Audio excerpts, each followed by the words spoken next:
Assalamualaikum warahmatullahi wabarakatuh. Nama saya Nur Alim, NIM 20600119075. Di sini saya akan memaparkan bab 1 dari gerak proyektil. Bab 1, pendahuluan. Judul praktikum pada percobaan ini adalah gerak proyektil. Latar belakang.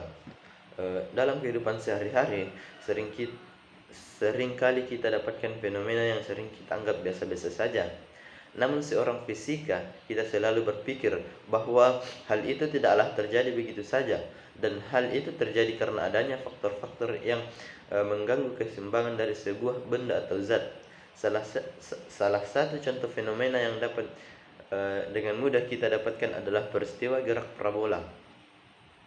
Gerak parabola yang sering terjadi dalam kehidupan sehari-hari adalah merupakan perpaduan gerak lurus beraturan dalam arah horizontal dengan gerak lurus berubah beraturan dalam arah vertikal dengan besar percepatan sama dengan percepatan gravitasi bumi. Gerak parabola dalam bidang vertikal ini secara umum disebut gerak peluru. Sedangkan gerak parabola lain sebenarnya adalah bagian dari gerak peluru. Kita seringkali mendapat peristiwa gerak parabola dalam kehidupan sehari-hari yang tanpa kita sadari bahwa pada peristiwa terdapat tinjauan fisika yang cukup menarik untuk dicermati dan dipelajari. Misalnya, sebuah benda dilemparkan, maka benda tersebut akan membentuk sebuah lintasan di udara hingga sampai di tanah seperti lintasan parabola. Begitu pula bila seorang prajurit militer ingin menembakkan sebuah mortir ke sebuah sasaran yang letaknya berada jauh dari tempat penembakan itu. Agar peluru tersebut mengenai sasarannya, maka pasukan tersebut harus mampu memperhitungkan kecepatan peluru, besarnya sudut yang dibentuk senjata tersebut terhadap bidang horizontal, dan waktu yang dibutuhkan peluru itu dalam menempuh lintasan. Oleh karena itu, berdasarkan uraian tersebut, maka dilakukan percobaan praktikum dengan judul gerak proyektil dengan tujuan untuk menentukan kecepatan gerak proyektil dan menentukan jarak lontaran dari suatu gerak proyektil. Sekian, Assalamualaikum warahmatullahi wabarakatuh. 1. Pendahuluan. Bagian A. Judul praktikum. Judul percobaan pada praktikum ini adalah gerak proyektil. Bagian B. Latar belakang. Dalam ilmu fisika, istilah gerak sangatlah lumrah kita dengar, bahkan setiap saat kita melakukannya, mulai dari bangun tidur sampai tidur kembali. Aktivitas kita tidak pernah lepas dari yang namanya gerak. Telah dipahami bahwa setiap benda yang bergerak akan membentuk lintasan tertentu. Titik berdasarkan lintasannya inilah gerak dibedakan menjadi gerak lurus, gerak melingkar, dan gerak parabola atau dikenal dengan istilah gerak proyektil. Gerak parabola yang sering terjadi merupakan perpaduan gerak lurus beraturan dalam arah horizontal dengan gerak lurus berubah beraturan dalam arah vertikal. Ini secara umum dengan besar percepatan sama dengan percepatan gravitasi. Bumi, gerak parabola dalam bidang vertikal ini secara umum disebut gerak pelurus, sedangkan gerak parabola lain sebenarnya adalah bagian dari gerak pelurus.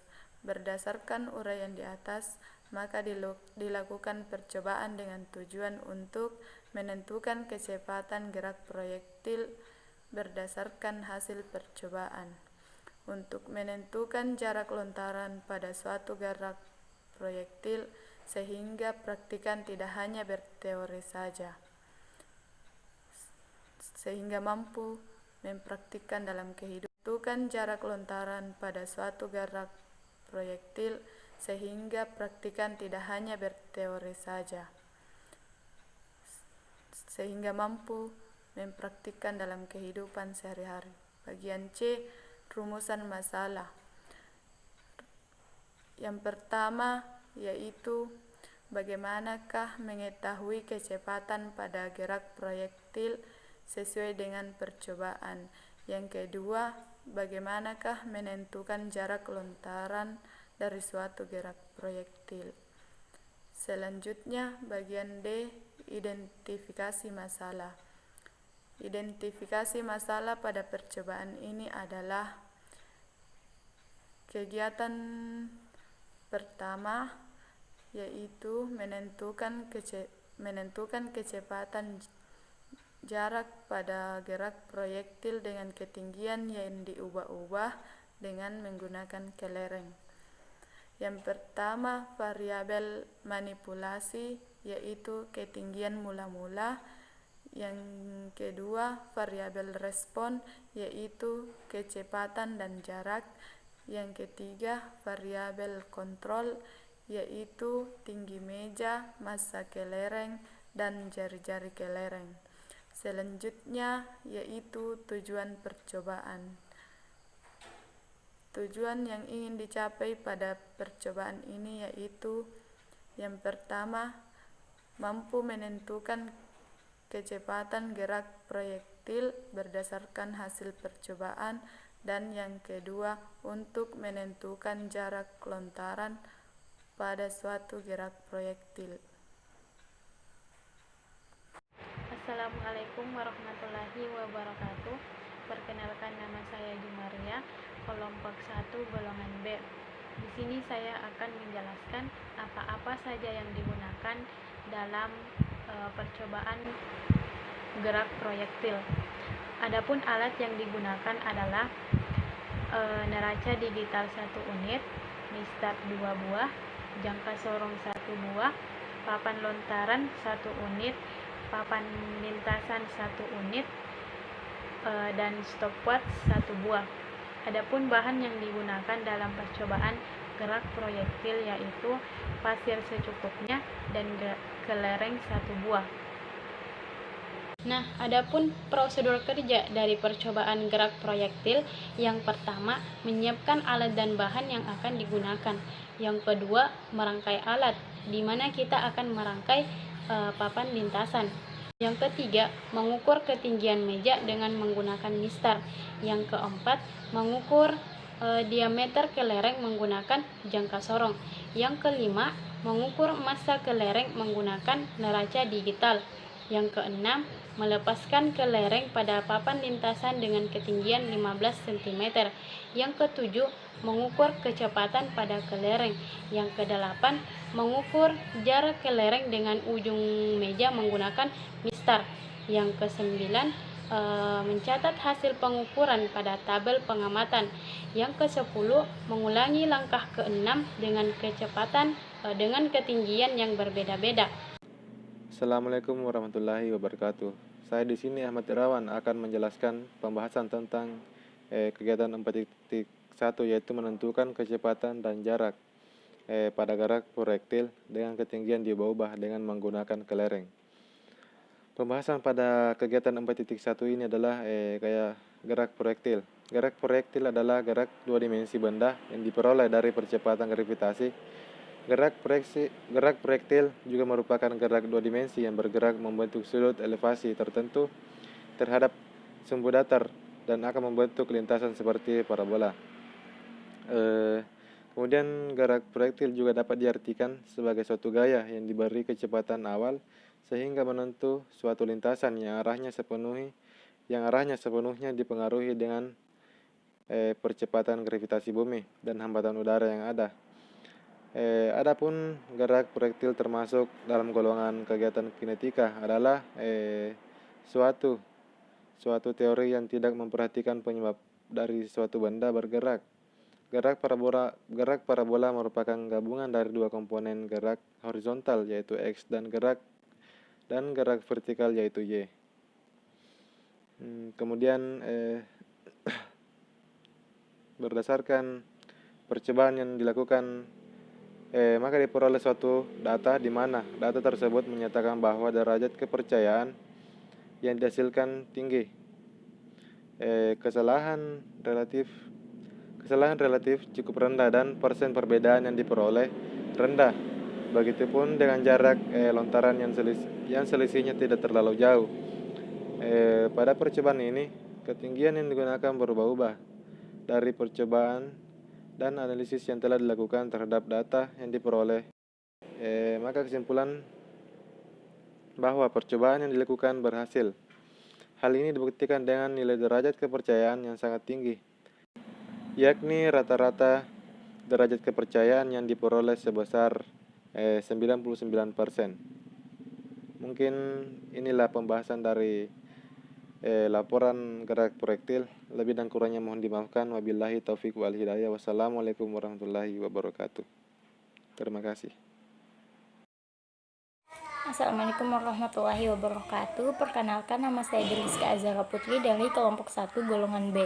Pada kesempatan kali ini saya akan menarik kesimpulan dari percobaan sebagai berikut. Yang pertama, dalam menentukan kecepatan pada gerak proyektil dapat dilakukan dengan menggunakan rumus kecepatan, yaitu nilai kecepatan dikalikan dengan nilai gravitasi dan ketinggian pelepasan kelereng yang berbeda-beda. Sehingga pada percobaan ini telah ditemukan bahwa kecepatan dari kelereng dengan ketinggian yang berbeda-beda, yaitu 1,46 meter per sekon, 1,55 meter per sekon, 1,6 meter per sekon, 1,73 per sekon, dan 2,03 meter per sekon. Semakin tinggi ketinggian pelepasan kelereng, maka kecepatan kelereng juga semakin tinggi. Nah, yang kedua, dalam menentukan jarak lontaran pada gerak proyektil dapat dilakukan dengan menggunakan rumus jarak sama dengan kecepatan dikali dengan waktu, di mana kecepatan disimbolkan dengan V dan T adalah simbol dari waktu. Namun sebelum itu, terlebih dahulu kita harus menentukan kecepatannya, kemudian menentukan waktunya. Setelah dua komponen tersebut diketahui, maka kita akan menentukan jarak lontaran pada gerak proyektil. Kemudian saran untuk percobaan ini adalah yang pertama, sebaiknya dalam pengambilan data, praktikan harus lebih hati-hati dan teliti agar tidak terjadi kesalahan yang tidak diinginkan atau kerusakan alat dan lain-lain. Yang kedua, sebaiknya praktikan lebih teliti dalam membaca hasil pengukuran agar diperoleh nilai yang sempurna. Demikian dari saya. Wassalamualaikum warahmatullahi wabarakatuh. Assalamualaikum warahmatullahi wabarakatuh. Saya atas nama Herdianti Nursanusi dari kelompok 1 golongan B. Baik, di sini saya akan menjelaskan tentang lampiran dari laporan gerak proyektil, di mana lampiran ini berisi tentang hasil analisis data. Hasil analisis data pada laporan gerak proyektil ada 3. Yang pertama, menentukan kecepatan. Dalam menentukan kecepatan, kita menggunakan rumus kecepatan sama dengan akar 10/7 dikali G dikali H, di mana G merupakan gaya gravitasi bumi dan H merupakan ketinggian lintasan, di mana gaya gravitasi bumi sebesar 10 meter per second dan ketinggian lintasan 0,15 meter. Selanjutnya, kita memasukkan angka tersebut ke dalam rumus, yaitu V sama dengan kecepatan sama dengan 10/7 dikali dengan 10 m per s dihasilkan 1,46 meter per second. Kita menentukan waktu. Dalam menentukan waktu, kita menggunakan rumus waktu sama dengan 2H dibagi dengan gravitasi, di mana H di sini merupakan ketinggian dari meja. Nilai gravitasi dalam hal ini yaitu 10 meter per second dan ketinggian meja yaitu 0,99 meter. Kemudian kita memasukkan nilai-nilai tersebut ke dalam rumus tadi, yaitu 2 dikali 0,99 meter dibagi dengan 10 meter per second. Hasilnya yaitu 1,98 meter dibagi dengan 10 meter per second menghasilkan 0,44 detik atau second. Kegiatan yang ketiga adalah menentukan jarak tempuhnya. Dalam menentukan jarak tempuh, kita menggunakan rumus X sama dengan V dikali T, yaitu jarak sama dengan kecepatan dibagi dengan waktu, di mana telah kita ketahui sebelumnya bahwa kecepatannya yang kita dapatkan tadi yaitu kecepatan yang telah kita temukan tadi yaitu 1,46 meter per second. Kemudian waktu yang telah kita temukan tadi sebesar 0,44 second. Kemudian kita memasukkan nilai yang telah kita temukan tadi ke dalam rumus, yaitu X sama dengan 1,46 meter per second dikali dengan 0,44 second menghasilkan 0,64 meter. Jadi jarak tempuh pada ketinggian lintasan 0,15 dengan kecepatan 1,46 meter per second dan dalam waktu 0,44. Jadi jarak tempuhnya sebesar 0,64 meter. Sekian penjelasan dari saya. Wassalamualaikum warahmatullahi wabarakatuh.